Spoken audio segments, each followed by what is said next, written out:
वो वैज्ञानिक नास्तिक हैं या आस्तिक? न आत्मा को मानते, न परमात्मा को मानते, न परम पिता को मानते, न स्वर्ग को मानते, न नरक को मानते, तो नास्तिक हुए ना।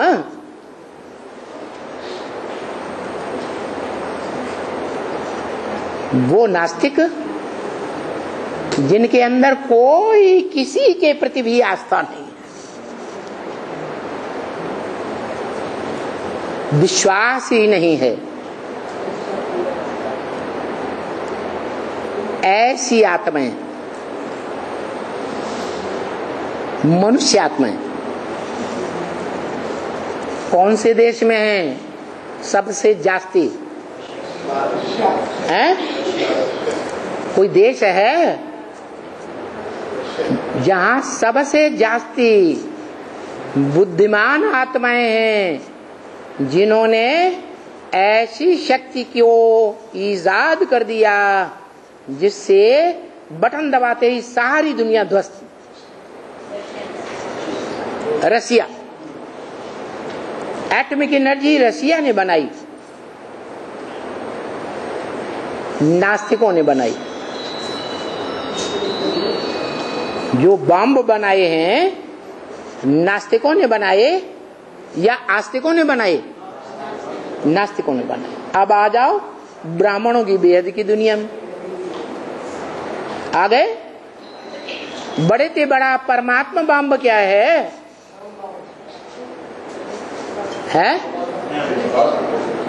बड़े से बड़ा बम है परमात्मा बम। उस बड़े से बड़े बम का रिजल्ट क्या होगा? क्या होगा? है? अरे छोटी मोटी बम्बियां जापान में हिरोशिमा नागासाकी को ध्वस्त कर गई, पूरे शहर का शहर दोनों मटिया मेट हो गए। वो तो 20-20 मेगावाट के बम्बियां थी। अभी तो हजारों हजार मेगावाट के बम तैयार हुए पड़े, और उन बम के बीच में एक बड़े से बड़ा बम शिव बाप ने ब्रह्म वाक्य में, जिसे हम मुरली कहते हैं, बता दिया। क्या? बड़े से बड़ा बम का नाम क्या दिया? परमात्मा बम।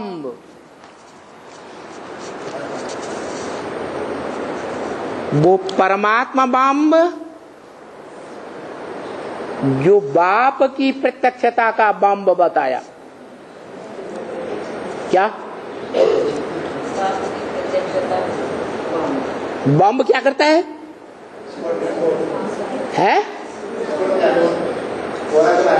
सारी दुनिया के मनुष्य मात्र को बड़े से बड़ा बम खलास कर देगा।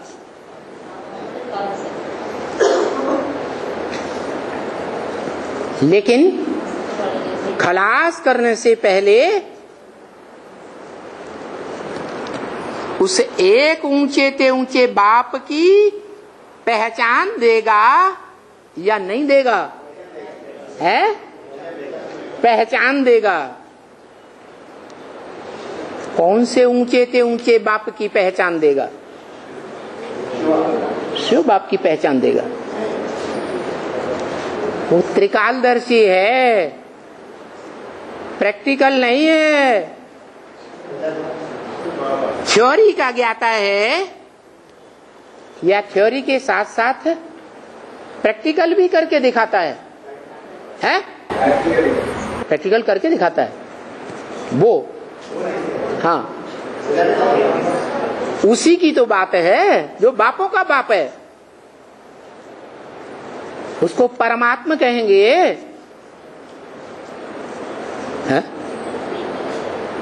परम पिता कहेंगे। पिताओं के बीच में परम पिता है।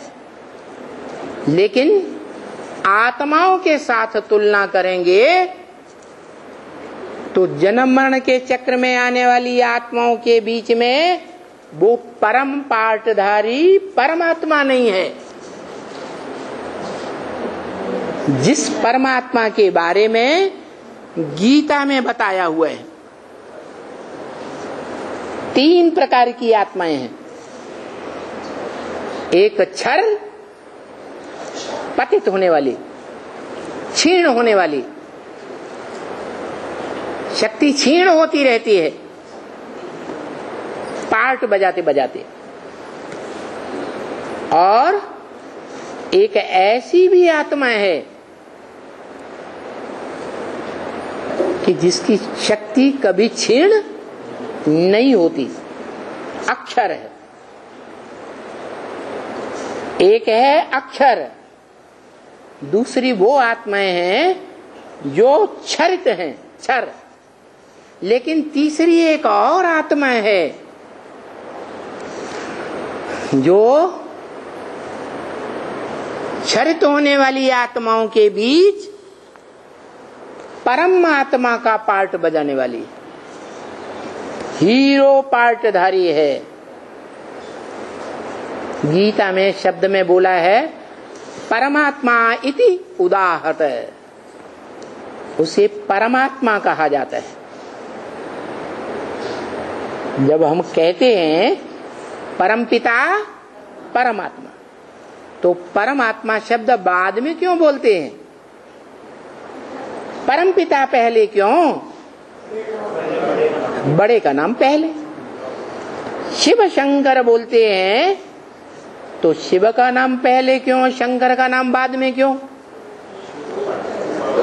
क्योंकि शिव जिन 3 देवताओं की रचना करता है, वो बड़े से बड़े देवताओं में बड़े से बड़ा देव महादेव शंकर कहा जाता है। विष्णु महादेव नहीं कहा जाता, ब्रह्मा महादेव नहीं कहा जाता। जो कहते हैं ब्रह्मा देव, विष्णु देव, और उन दोनों देवों से ऊंचा देव देव देव महादेव, तो बड़ा बच्चा कौन हुआ? महादेव बड़ा बच्चा हुआ। तो बड़े का नाम पहले और छोटे का नाम बाद, शक्तिशाली का नाम पहले और कम शक्तिशाली का नाम बाद। तो परमपिता शब्द पहले, परमात्मा शब्द बाद। ऐसे कोई नहीं कहता परमात्मा परमपिता। तो जो परमात्मा पार्टधारी है उसी को शास्त्रों में परम पदधारी कहा। शिव तो कोई पद लेता ही नहीं, लेता है, है? शिव परम पद लेता है, विश्वनाथ बनता है, विश्वपति बनता है, विश्व का मालिक बनता है कि बनाता है? बनता नहीं है, वो कोई पद नहीं लेता। इसलिए जो पदधारी हैं उनमें बड़े ते बड़ा पद लेने वाला विष्णु कहा गया है, परम पद। परे ते परे का पद, ऐसा मनुष्य सृष्टि में जो ऊंचे ते ऊंचा पद है वो विष्णु पद है। और विष्णु किसका नाम है? लक्ष्मी नारायण के कॉम्बिनेशन का नाम विष्णु है। 2 आत्मा है, लक्ष्मी, नारी से लक्ष्मी पुरुषार्थ करके बनती है, और नर से नारायण पुरुषार्थ करके बनता है। वो पुरुषार्थ का रास्ता बताने वाला वो सर्वोपरि, जिसमें अखूट ज्ञान का भंडार कभी खत्म ही नहीं होता, सदा त्रिकालदर्शी। इसलिए वो ही एक ज्ञानी है। उसके मुकाबले इस सृष्टि रूपी रंगमंच पर कोई मनुष्य आत्मा इतनी ज्ञानी इतना बड़ा ज्ञान का भंडारी सदा काल का कोई है या नहीं? है ही नहीं। इसलिए बोला गीता में, नहीं ज्ञान सदृशम पवित्रम इह विद्यते। यह माने इस संसार में ज्ञान के समान पवित्र शक्तिशाली चीज दुनिया में कोई होती ही नहीं। सबसे ज्यादा शक्तिशाली, सबसे जास्ती पवित्र क्या है? ज्ञान। सबसे ज्यादा दुखदायी कौन है? वही बात तो बताने जा रहे। तो जो ज्ञानी है उसका काम दुख देना है या सुख देना है? सुख देना। और जो अज्ञानी भी बनता है, एकदम 100% पत्थर बुद्धि बनता है। और फिर पारस बुद्धि भी बनता है, अव्वल नंबर। तो दोनों आत्माओं के बीच में जो एक सदा ज्ञानी है और दूसरी सदा ज्ञानी नहीं है, ज्यादा श्रेष्ठ कौन है? जो सदा ज्ञानी है वो ही ज्यादा श्रेष्ठ हुआ ना। लेकिन वो सिर्फ संगम युग में है सदा श्रेष्ठ। चारों युगों में पार्ट बजाता है? नहीं बजाता। तो इस सृष्टि रूपी रंगमंच पर सदा श्रेष्ठ कौन है? सदा हीरो पार्टधारी कौन है?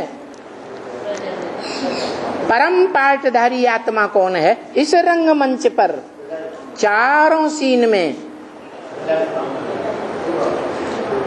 जो सृष्टि रूपी रंगमंच पर ऑलराउंड पार्टधारी है, प्रैक्टिकल पार्टधारी है। सिर्फ थ्योरी सुनाने वाला, सुनने वाला नहीं। दुनिया में थ्योरी में कोई पास हो जाता है सभी सब्जेक्ट में, और प्रैक्टिकल में फेल हो जाता है। तो उसे फेल मानते हैं या पास मानते हैं? फेल मानते हैं। तो यहां इस दुनिया में जो भी चारों युगों में पार्ट बजाने वाली 500-700 करोड़ मनुष्य आत्माएं हैं, उन आत्माओं के बीच में जो आत्मा बड़े से बड़ा ज्ञानी भी है और बड़े से बड़ा अज्ञानी भी है। क्या? जब बड़े से बड़ा ज्ञानी है तो प्रैक्टिकल में सिर्फ कहने मात्र नहीं, सुनने सुनाने मात्र नहीं, प्रैक्टिकल में, प्रैक्टिकल शरीर की इंद्रियों के द्वारा होता है, बिना शरीर के प्रैक्टिकल नहीं होता। तो इस सृष्टि रूपी रंगमंच पर संपूर्ण ज्ञानी है तो क्या करता है? सुख देता है, स्वर्ग बनाता है, संपूर्ण राजधानी तैयार करता है। और कौन से युग में? संगम युग में। जो हम गीत भी गाते आए, स्वर्ग से सुंदर संगम युग है, गीत गाए ना बेसिक में। तो वो बात साबित होती है कि वो नई दुनिया ऐसी रचने का प्रैक्टिकल पार्टधारी है। ऐसा ब्राह्मणों का संगठन बनाता है जिसमें कोई भी दुनिया का विकारी पांव भी नहीं रख सकेगा। ऐसी प्योरिटी के आधार पर यूनिटी बनाता है। वो प्योरिटी सबसे शक्तिशाली मन और बुद्धि के द्वारा वो प्योरिटी होती है या कर्मेंद्रियों के द्वारा प्योरिटी होती है? मन बुद्धि के द्वारा वो प्योरिटी का वाइब्रेशन बनता है। जिस वाइब्रेशन की शक्ति से सतयुग का पहला प्रिंस और प्रिंसेस जन्म लेती है। दुनिया के पहले पत्ते जिनसे ऊंच पद इस मनुष्य सृष्टि में कोई भी नहीं प्राप्त कर सकता। सतयुग के जो राधा कृष्ण हैं उनके मुकाबले ऊंचा पद 500-700 करोड़ मनुष्य आत्माओं के बीच में कोई प्राप्त कर सकता है? नहीं कर सकता। लेकिन उनका भी कोई माँ बाप है, उनसे भी ऊंचा पार्टधारी। वो आत्मा है जो इसी एक जन्म में संगम में ही नर से डायरेक्ट नारायण और नारी से लक्ष्मी पद पाता है। वो ही परमात्मा पार्टधारी है। उसमें ये भी शक्ति है जो मुरली में बोला है ब्रह्म वाक्य में, स्वर्ग की दुनिया मेरी है तो नरक की दुनिया मेरी नहीं है। क्या बोला? माना वो स्वर्ग की दुनिया का भी अधिष्ठाता है, सुखदायी दुनिया, और नरक की दुनिया का भी अधिष्ठाता है। स्वर्ग की दुनिया का अधिष्ठाता तब बनता है जब बाप समान स्व की स्थिति में, स्व माने आत्मा, स्व आत्मा की स्थिति में सदा काल के लिए स्थित हो जाता है, तब स्वर्ग रचता है। और जब कलयुग के अंत में एकदम 100% पत्थर बुद्धि बन जाता है।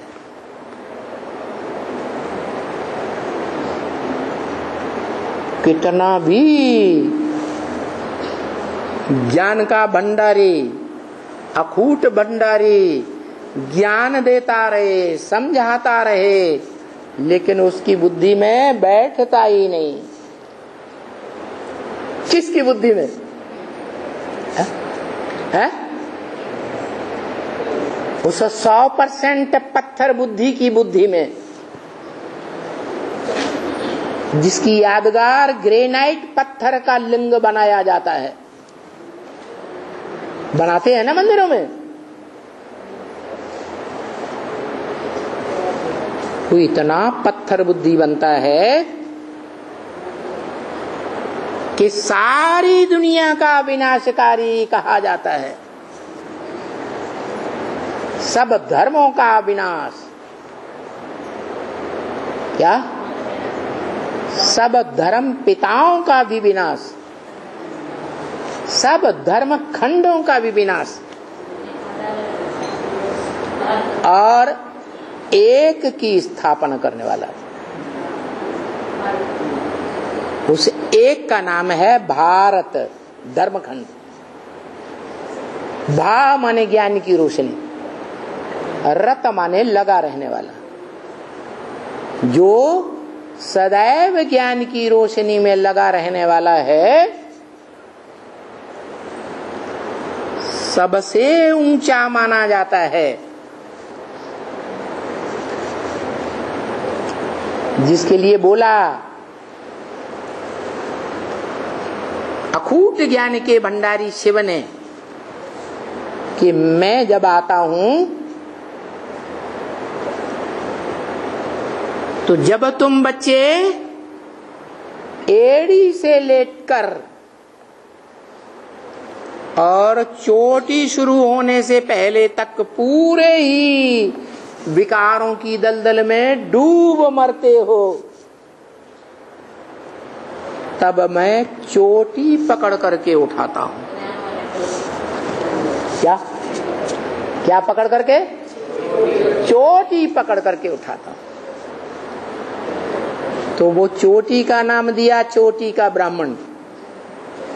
क्या नाम दिया? चोटी का ब्राह्मण। उसकी यादगार बनी हुई है सारी दुनिया के बीच सबसे ऊंची स्टेज वाली चोटी। कौन से? एवरेस्ट चोटी।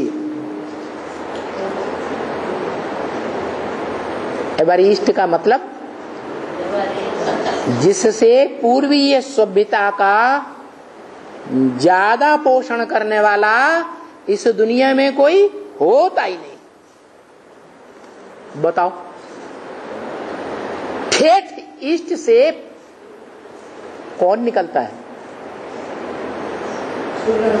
एकदम पूर्व से कौन निकलता है? सूर्य।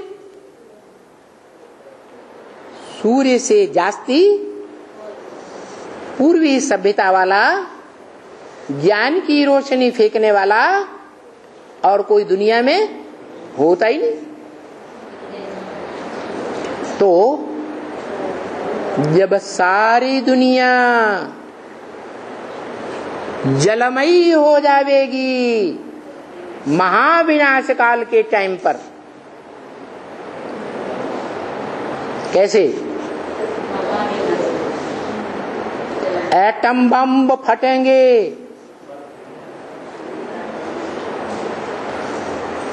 तो नॉर्थ पोल साउथ पोल पर जो दुनिया के बड़े से बड़े ऊंचे बर्फ के पहाड़ हैं, वो दरक करके समंदर में आएंगे या नहीं आएंगे? हैं? समंदर में आ जाएंगे। तो समंदर का स्तर बढ़ेगा या घटेगा? बढ़ेगा। और एटम बमों के विस्फोट से पृथ्वी डोलायमान होगी या नहीं होगी? जिसे धरणी माता कहा जाता है।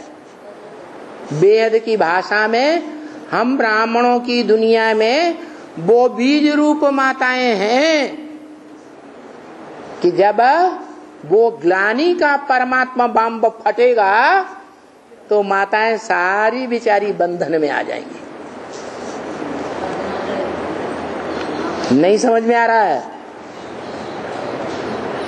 धरणी हिलेगी और इतनी जोर से हिलेगी कि धरणी के अंदर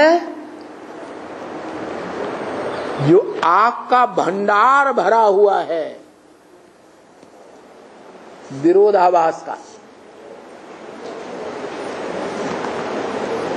इस बात का विरोधाभास द्वैतवादी द्वापर युग से जो विधर्मी धर्म पिताएं और उनके फॉलोअर्स ने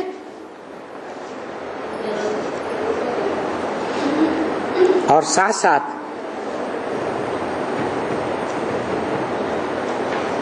भारत में जो विधर्मी हुआ चंद्रवंश और चंद्रवंश का प्रणेता, उन सभी ने मिलकर के माताओं को जितना दुख दिया है द्वैतवादी द्वापर युग से, वो दुख का क्या क्या फूटता है? भूकंप, धरतीकंप, ऐसे ऐसे बड़े बड़े दुनिया में ज्वालामुखी फटेंगे जो सारी दुनिया में जो बड़े बड़े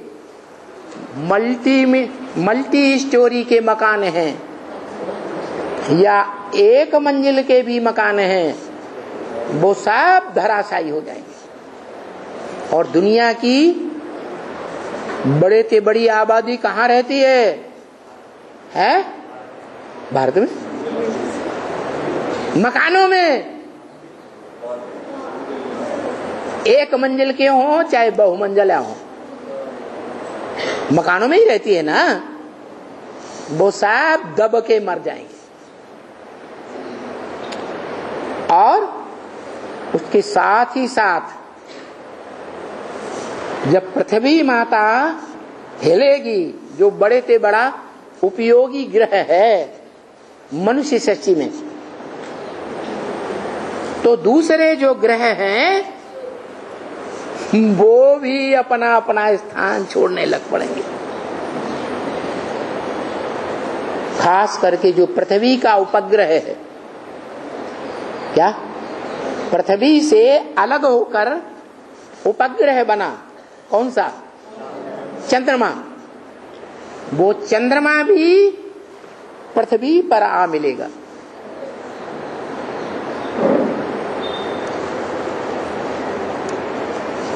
पृथ्वी किस गोद में समा जाएगा? प्रशांत महासागर में समाएगा। और सूरज जो ओजोन किरण फट रही है, वो फटती ही जा रही है या फटना बंद हो रही है, उसके कारण दुनिया में गर्मी बहुत बढ़ जाएगी। जो कुरान में भी लिखा है, जब विनाश होगा, महाविनाश, तो आफताब आग बरसाएगा। तो एटम बमों की आग, सूरज की आग और पृथ्वी के अंदर से जो गरम गरम लावा निकलेगा, जैसे लोहा पिघलता है, ऐसा पिघला हुआ लावा निकलेगा। जो ज्वालामुखी फटने पर लावा निकलता है आग का, वो ढेर का ढेर लावा निकलेगा। पृथ्वी पर भी, पहाड़ों पर भी, समंदर में भी इतनी गर्मी से सागर का जल बॉइल्ड वाटर बनेगा या नहीं बनेगा? कि बॉइल्ड वाटर बनने से इतनी जोर से मूसलाधार कई दिन तक बरसात होगी कि एक तो सागर, बर्फ के पहाड़ गिरे, जल स्तर ऊंचा हुआ, चंद्रमा प्रशांत महासागर में गिरा तो और जल स्तर ऊंचा हुआ, और दुनिया के जो बड़े बड़े धर्मखंड हैं विनाशी, जो 2500 साल पहले थे ही नहीं, अमेरिका हो, ऑस्ट्रेलिया हो, यूरोप हो, अफ्रीका हो, अरब देश हो, ये सारे समंदर के गर्त में समाएंगे तो जल स्तर और ऊंचा उठेगा या नहीं उठेगा? सारी पृथ्वी पर जलमयी हो जाएगी। इतनी भयंकर बाढ़ आएगी। और जब जल की बाढ़ आती है तो उस जल में देह अभिमानी की मिट्टी मिली हुई होती है या नहीं मिली हुई होती है? ऐसी देह अभिमानी की मिट्टी अभी बेहद ब्राह्मणों की दुनिया में बाढ़ आने वाली है। परमात्मा बम ग्लानि का फटने से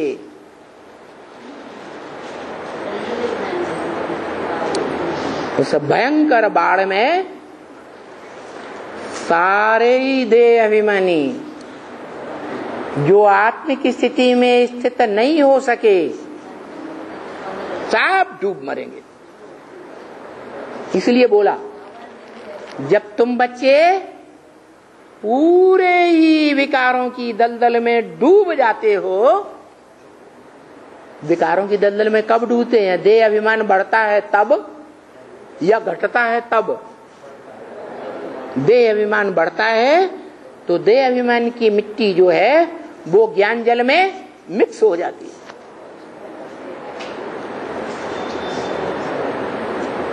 उस बाढ़ में सभी प्राणी अंधे हो जाते हैं, जिन्हें कहा जाता है कामांध।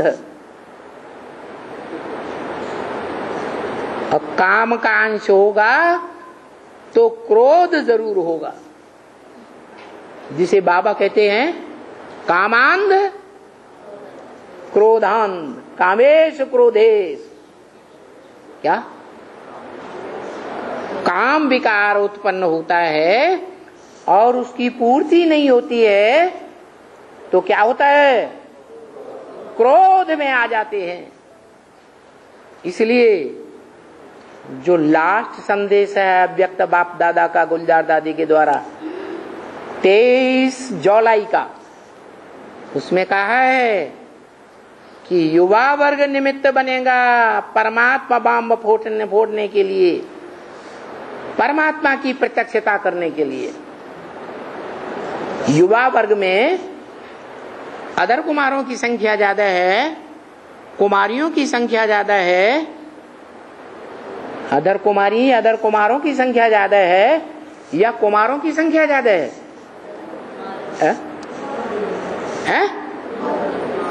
युवा वर्ग में जो परमात्मा बम, परमात्मा प्रत्यक्षता का बम फोड़ेंगे, ज्यादा संख्या किसकी है? अरे युवा वर्ग में कुमारों की संख्या ज्यादा है, कुमारियों की संख्या ज्यादा है। जो अदर कुमार हैं, अदर कुमारियां हैं, उनकी संख्या ज्यादा है। ज्यादा संख्या किसकी है?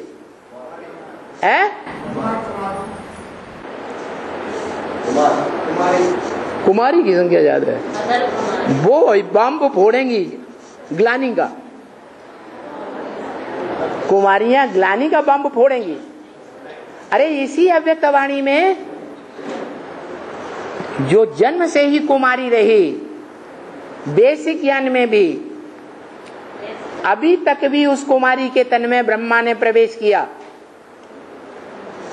शिव का प्रवेश उसमें नहीं हो सकता, क्योंकि कुमारी पर शिव नहीं आ सकते, पतित तन में आते हैं। तो पवित्र तन में ब्रह्मा की सोल ने प्रवेश किया। वो गुलजार दादी जैसी कुमारी परमात्मा बम ग्लानी का फोड़ेगी? अरे फोड़ेगी नहीं। इसलिए बोला इस कुमारी के तन के द्वारा मैं वाणी नहीं चला सकता। जो वाणी भारतीय शास्त्रों में प्रसिद्ध है, नंगा नाच। कौन से व्यक्ति का नंगा नाच प्रसिद्ध है? कोई भी व्यक्ति है भारतीय शास्त्रों में? है शंकर। उस रथ के बारे में बोला कि वो रथ की आवाज जानी चाहिए दुनिया में।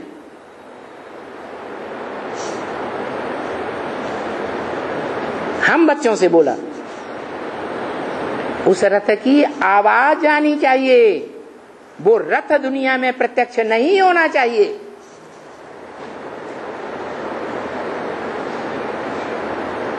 जिसकी ग्लानी का बम फूटेगा। ग्लानी श्याम कहे जाने वाले कृष्ण की होती है या सुंदर कृष्ण की ग्लानी होती है? काले मुंह वाले कृष्ण की ग्लानी होती है या सुंदर मुख वाले कृष्ण की ग्लानी होती है? दो नाम है एक ही शख्स के, श्याम सुंदर। पहले श्याम फिर सुंदर। इसी एक जन्म में श्याम भी होता है पहले, और बाद में सुंदर भी बनता है। ऐसे नहीं जैसे तथाकथित ब्रह्मा कुमार कुमारियां कहती हैं कि दादा लेकर आज ब्रह्मा इस जन्म में श्याम थे, सतयुग में जाकर सुंदर बनेंगे। तो दो व्यक्ति हो गए ना, दो व्यक्तियों का नाम है श्याम सुंदर कि एक का नाम है? तो एक शख्सियत है जो वर्तमान में अभी श्याम पार्ट बजा रही है, काला पार्ट बजा रही है, काले मुंह वाला जगन्नाथ का पार्ट बजा रही है कि गोरे कृष्ण का पार्ट बजा रही है। जिस गोरे कृष्ण के लिए हम बच्चों को लक्ष्य दिया है कि तुम बच्चों का इस जीवन में कहां जाने का लक्ष्य है, श्री कृष्णपुरी में जाने का लक्ष्य है या कंसपुरी में जाने का लक्ष्य है? श्री कृष्णपुरी में जाने का लक्ष्य है।